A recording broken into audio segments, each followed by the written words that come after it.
10 sintomas ng chronic kidney disease. Ang sintomas po ng CKD ay pwedeng mag-develop over time at depende po ito sa kung gaano kabilis mag-progress ang kidney damage. Ang bato po kasi natin ay patuloy na nag-a-adapt at nagko-compensate for lost function. Kaya may mga pagkakataon na ang signs and symptoms ay hindi agad nararamdaman unless maging end stage na ito. So, ano-ano nga po ba ang mga sintomas? Number 1, meron tayong high blood pressure at nahihirapan po tayong kontrolin ito. Number 2, pamamanas ng ating feet and ankle. Number 3, persistent itching or palaging nangangati. Number 4, madalas na ring magkaroon ng muscle cramps. Number 5, nahihirapang makatulog. Number 6, shortness of breath dahil maaaring ang fluid ay nag-build up na sa lungs. Number 7, chest pain dahil maaaring ang fluid ay mag-build up din sa palibot ng puso. Number 8, mabilis makaramdam ng pagod at sobrang pagkahina. Number 9, pagsusuka. And number 10, decreased mental sharpness. Aside from that, kung meron na po kayong napansing pagbabago sa inyong pag-ihi katulad ng itsura nito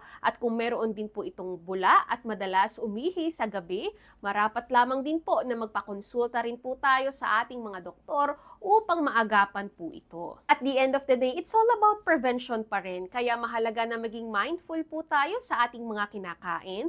Bawasan po natin ang sobrang tatamis, sobrang aalat, mga processed foods at damihan po ang inom ng water upang maiwasan ang pagkasira ng ating bato. Prevention is always better than cure. Stay healthy po!